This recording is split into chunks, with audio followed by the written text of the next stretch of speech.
రేవంత్ సర్కారుపై నిప్పులు చెరిగారు BRS working president KTR. రాష్ట్రంలో కాంగ్రెస్ ప్రభుత్వం అధికారంలోకి వచ్చిన నాటి నుంచి శాంతి భద్రతలు క్షీణిస్తున్నాయని మండిపడ్డారు. హస్తం లీడర్ల గూండాగిరి రోజు రోజుకు శృతిమించుతోందని తీవ్ర ఆగ్రహం వ్యక్తం చేశారు. ఈ మేరకు కామారెడ్డి జిల్లా ఎల్లారెడ్డి నియోజకవర్గంలో జరిగిన అమానుష ఘటనపై కేటీఆర్ తీవ్రంగా స్పందించారు. సర్పంచ్ ఎన్నికల ఫలితాల అనంతరం కాంగ్రెస్ నేతలు భౌతిక దాడులకు తెగబడ్డం పిరికి పంద చర్య అని ఫైర్ అయ్యారు.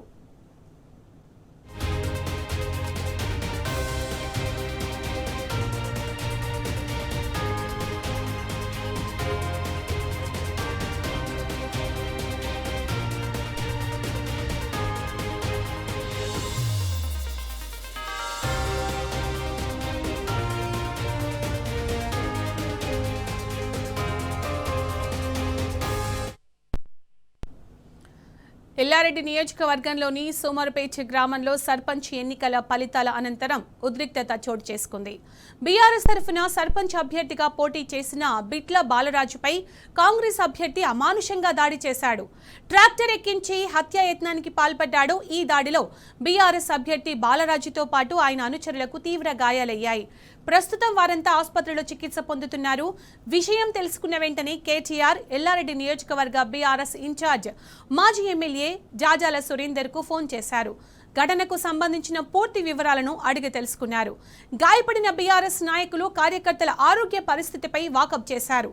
పార్టీ వారికి అండగా ఉంటుందని, అధైర్యపడొద్దని భరోసా కల్పించారు.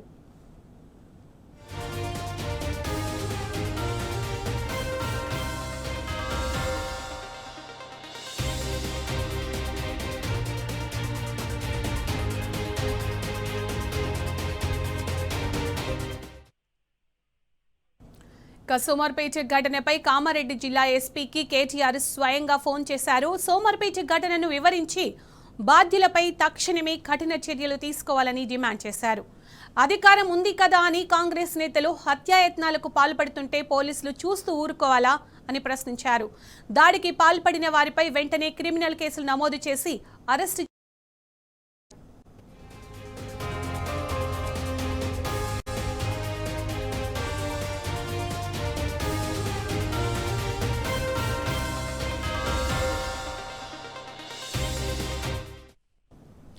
రాష్ట్రంలో కాంగ్రెస్ గూండాల దాడులు ఇలాగే కొనసాగితే బీఆర్ఎస్ శ్రేణులు చూస్తూ ఊరుకోబోవని తేల్చి చెప్పారు కేటీఆర్. ప్రజలు గులాబీ కార్యకర్తలు తిరగబడే రోజు దగ్గరలోనే ఉందన్నారు. అదే జరిగితే రాష్ట్రంలో శాంతి భద్రతల సమస్య తలెత్తుతుందని, తీవ్ర ఇబ్బందులు ఎదుర్కోవాల్సి వస్తుందని హెచ్చరించారు. చట్టం తన పని తాను చేయకపోతే పరిణామాలు తీవ్రంగా ఉంటాయని స్పష్టం చేశారు. గాడి తప్పిన కాంగ్రెస్ నేతలను కట్టడి చేయాల్సిన బాధ్యత పోలీసులదే అన్నారు కేటీఆర్.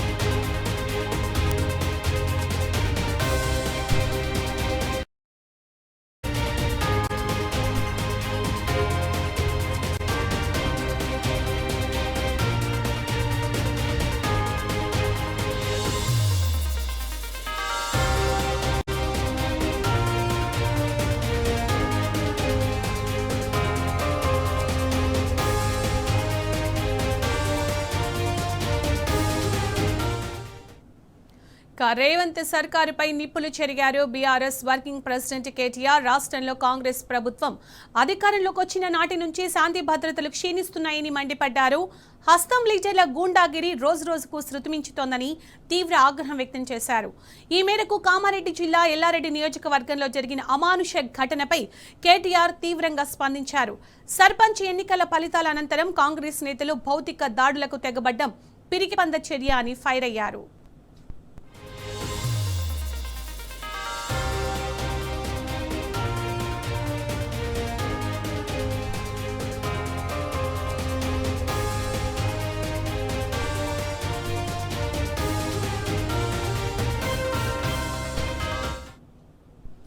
ఇక ఇదే అంశానికి సంబంధించి పూర్తి సమాచారం మా ప్రతినిధి రవీందర్ అడిగి తెలుసుకుందాం. రవీందర్, ఎల్లారెడ్డి నియోజకవర్గంలోని సోమవారపేట గ్రామంలో సర్పంచ్ ఎన్నికల ఫలితాల అనంతరం ఉద్రిక్తత చోటు చేసుకున్నట్టు తెలుస్తుంది. దీనికి సంబంధించి BRS working president KTR strong గా వార్నింగ్ ఇచ్చినట్టు కూడా తెలుస్తుంది. అప్డేట్స్ ఏంటి దీనికి సంబంధించి?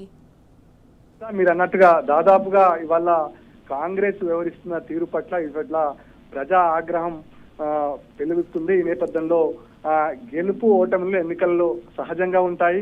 గెలిచినా ఓడినా అది పాజిటివ్ గా తీసుకోవాల్సిన ఆనవాయితీ తెలంగాణ రాష్ట్రంలో ముఖ్యంగా కామారెడ్డి నిజామాబాద్ జిల్లాలో ఉంటుంది. కానీ ఈసారి కొత్త ఆనవాయితీకి స్థానికంగా ఉన్నటువంటి ఎమ్మెల్యేగా ప్రాతినిధ్యం వహిస్తున్నటువంటి మదన్ మోహన్ రావు కనుసన్నెలలోనే ఇదంతా జరిగినట్టుగా స్పష్టంగా కనబడుతుంది. ఇతను ఎమ్మెల్యేకు ప్రధాన అనుచరుడు. ఈ నేపథ్యంలో కాంగ్రెస్ కు సంబంధించినటువంటి అభ్యర్థి చేతిలో పరాభవం ఎదురైనటువంటి క్యాండిడేట్ పైన విచక్షణ కోల్పోయి ఎల్లారెడ్డిలో కాంగ్రెస్ నాయకులు గుండాగిరిని ప్రెసిడెంట్ కేటీఆర్ స్ట్రాంగ్ గా వార్నింగ్ కూడా ఇచ్చారు.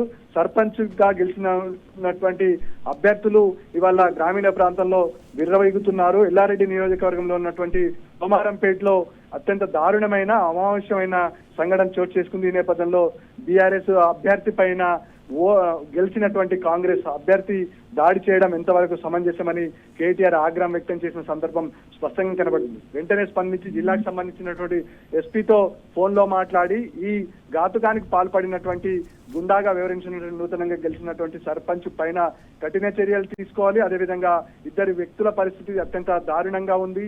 ఇంట్లో ఉన్న సమయంలో ట్రాక్టర్ తీసుకొచ్చి ఇంటి పైన ట్రాక్టర్ తో ఇల్లును కూల్చే ప్రయత్నం చేశారు. ఈ నేపథ్యంలో బాధితుడి మదర్ తో పాటు అతని బంధువు అదేవిధంగా అతని స్నేహితుడి పరిస్థితి అత్యంత దారుణంగా ఉంది. ఈ నేపథ్యంలో కేటీఆర్ కూడా ఇక్కడ ఉన్నటువంటి బీఆర్ఎస్ నాయకులకు భరోసా బాధ్యత కల్పించడం జరిగింది. ఎట్టి పరిస్థితుల్లో ఎవరైతే ఈ ఘాతుకానికి పాల్పడ్డ నాయకుల ప్రోత్సాహంతో ఉన్నటువంటి సర్పంచ్ పైన ఖచ్చితంగా చర్యలు తీసుకోవాలి, శాఖాపరమైన చర్యలు తీసుకోవాలి. ఒకవేళ ఇలాగే బరి తగిస్తే బీఆర్ఎస్ నుండి వచ్చే ఫ్లోటింగ్ ని తట్టుకునే పరిస్థితి కాంగ్రెస్ కు ఉండదు. కాబట్టి వీళ్ళు కట్టడి చేయాల్సిన బాధ్యత ఇటు పోలీసుల పైన ఉంది, ముఖ్యంగా నాయకుల పైన ఉంది. బాధితులకు తక్షణమే సహాయం అందించడం, తక్షణమే వైద్య సాయం అందించడంతో పాటు బాధితులను తక్షణమే అరెస్టు చేసి రిమాండ్ చేయాలని కేటీఆర్ చెప్పడం జరిగింది. ఈ నేపథ్యంలో ఇటు స్థానిక ఎమ్మెల్యే స్థానిక మాజీ ఎమ్మెల్యే జాజాల సురేందర్తో అదేవిధంగా జిల్లా ఎస్పీతో మాట్లాడి శాఖాపరమైన చర్యలు తీసుకోవాలని కేటీఆర్ ఇటు ఇద్దరికి సూచించడం జరిగింది. ఈ నేపథ్యంలో గత కొద్ది రోజుల నుంచి బీఆర్ఎస్ మొదటి అదేవిధంగా రెండో విడత ఎన్నికల్లో జరుగుతున్నటువంటి గెలుపులను తట్టుకోలేక ఇవాళ కాంగ్రెస్ గుండాగిరి రాజకీయాలకు ప్రదర్శిస్తుంది. ఈ నేపథ్యంలో అమాయకమైన వ్యక్తులపైన ఉసగల్పి ఇవాళ ఇబ్బందికరమైన సిచ్యువేషన్ గ్రామీణ ప్రాంతాల్లో చోటు చేసుకున్న నాయకులపైన కఠిన చర్యలు తీసుకోవాలని కేటీఆర్ డిమాండ్ చేసిన పరిస్థితి స్పష్టంగా కనబడుతుంది. ఎల్లారెడ్డి నియోజకవర్గం శాంతియుతంగా ఉంటుంది. ఎక్కడ ఎలాంటి అవాంఛనీయ సంఘటనలు ఎన్నికల సమయం జరగలేదు. రవీందర్, ఇక్కడ ఒక్క చోటే కాదు, ఎక్కడ గెలిచినా కూడా కాంగ్రెస్ వాళ్ళు అలాగే బిహేవ్ చేస్తున్నారు. ఖచ్చితంగా అగెనిస్ట్ గా అంటే గెలిచినప్పుడు వాళ్ళు తట్టుకోలేకపోతున్నారు. ఇదంతా మనం చూస్తూనే ఉన్నాం. దీనికి సంబంధించి ఇవాళ కేటీఆర్ గట్టిగా వార్నింగ్ ఇవ్వడం కూడా జరిగింది కదా, పోలీసులు ఏం చేస్తున్నారంటూ ప్రశ్నించడం కూడా జరిగింది. అన్నట్టుగా ఇవాళ కాంగ్రెస్ ఓటమిని ఒప్పుకునే పరిస్థితిలో కనబడతలేదు. స్థానికంగా ఉన్నటువంటి 1 లేదా 2 ఫేజ్లో ఎన్నికల్లో కాంగ్రెస్ ఉమ్మడి నిజామాబాద్ జిల్లాలో ఘోర పరాభవం ఎదురు చూస్తుంది. ఈ నేపథ్యంలో ఓటమిని తట్టుకోలేక ప్రత్యక్షంగా పరోక్షంగా ఇవాళ నాయకుల పైన అదేవిధంగా పోటీ చేసి ఓడిపోయిన వ్యక్తుల పైన స్ట్రాంగ్ పోటీలో నిలిచిన వ్యక్తుల పైన రాష్ట్ర వ్యాప్తంగా ఈ దాడులు జరగడం పరిపాటి. వీటిని ల్యాండ్ ఆర్డర్ సమస్యగా పరిగణించినటువంటి పోలీసులు కఠిన చర్యలు తీసుకోవాల్సిన అవసరం ఉంటుంది. ముఖ్యంగా ఎన్నికల సమయంలో కూడా విచ్చలవిడితనం కనబడ్డది. 144 సెక్షన్ ఉంది. అయినా పోలీసుల ప్రోత్సాహంతోని అక్కడ ఉన్నటువంటి స్థానిక ప్రజాప్రతినిధుల ప్రోత్సాహంతో ఇదంతా జరిగిందనే ప్రశ్నలు ఇవాళ తలెత్తుతున్నాయి. ముఖ్యంగా బాధ్యతాయుతమైన ప్రతిపక్ష హోదాలున్నటువంటి టీఆర్ఎస్ నాయకులనే టార్గెట్ చేసి వల్ల కాంగ్రెస్ గుండాగిరి ప్రదర్శిస్తుంది. ఆ విషయాన్ని ఇవాళ కేటీఆర్ ప్రశ్నించిన సందర్భం స్పష్టంగా కనబడుతుంది. ఈ నేపథ్యంలో ఇటు వ్యవహరిస్తున్న తీరు పట్ల అటు ప్రజా సంఘాలు కానీ ఇక్కడ ఉన్నటువంటి నాయకులు కానీ ఆగ్రహం వ్యక్తం చేస్తున్నారు. కేటీఆర్ ఒకరే చెప్పారు, ఒకవేళ దాడులు అంటూ జరిగితే బీఆర్ఎస్ విసిరే దాడులకు, బీఆర్ఎస్ చేసే దాడులకు కాంగ్రెస్ నాయకులు కానీ కార్యకర్తలు కానీ తట్టుకునే పరిస్థితి ఉండదని హెచ్చరించిన సందర్భం స్పష్టంగా ఉంది. ల్యాండ్ ఆర్డర్ సమస్యలు తలెత్తకుండా శాంతియుతంగా ఉంటున్నామని కేటీఆర్ ఉద్ఘాటించిన పరిస్థితి కనబడుతుంది. ఇదే పరిస్థితి కొనసాగితే రానున్న రోజుల్లో తీవ్ర ఇబ్బందులు ఎదుర్కొంటాయని కేటీఆర్ నేరుగా అక్కడ ఉన్నటువంటి కాంగ్రెస్ నాయకులకు స్థానికంగా ఉన్నటువంటి కాంగ్రెస్ నాయకులకు హెచ్చరించిన పరిస్థితి ఉంది. తక్షణమే లాండ్ ఆర్డర్ సమస్యను పరిగణలోకి తీసుకొని బాధితులపైన చర్యలు తీసుకోవాలని కేటీఆర్ డిమాండ్ చేసిన పరిస్థితి స్పష్టంగా కనబడుతుంది. మొత్తానికి ఇద్దరి పరిస్థితి అత్యంత విషమంగా ఉంది. మెరుగైన వైద్యం కొరకు వైద్య సదుపాయం అందించాలని కేటీఆర్ నేరుగా స్థానికంగా ఉన్నటువంటి మాజీ ఎమ్మెల్యే జాజాల సురేందర్ కు ఆదేశించాడు. ఆ బాధితులను పట్టుకొని సురేందర్ కొద్దిసేపటి క్రితమే ఆ పేషెంట్లను వేసుకుని హైదరాబాద్ కు మెరుగైన వైద్యం కొరకు తరలించిన పరిస్థితి స్పష్టంగా కనబడుతుంది. ఈ నేపథ్యంలో ఇద్దరి పరిస్థితి అత్యంత విషమంగా ఉంది. వారిని హైదరాబాద్ రిఫర్ చేశారు కాబట్టి కొందరిని క్షతగాతులను ఇక్కడ నిజామాబాద్ తో పాటు ఇక్కడ బాన్స్వాడ ఏరియా హాస్పిటల్ తరలించే పరిస్థితి స్పష్టంగా కనబడింది.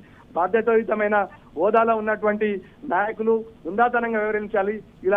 ఇలాంటి చిల్లర మల్లర పనులకు చేస్తే ప్రజలు చూస్తున్నారు, ప్రజలు గమనిస్తున్నారనే పరిస్థితి నేరుగా కేటీఆర్ చెప్పిన పరిస్థితి ఉంది. మెరుగైన వైద్య సదుపాయం కల్పించాలని టీఆర్ఎస్ ను సంబంధించిన ఎవరైతే బాధితులు ఇవాళ కాంగ్రెస్ గుండాల చేతిలో గాయపడ్డారో వారికి వైద్య సదుపాయం అందించాలని స్థానిక మాజీ ఎమ్మెల్యేకు సురేందర్ చెప్పిన పరిస్థితి కనబడుతుంది. Right Ravinder, thank you.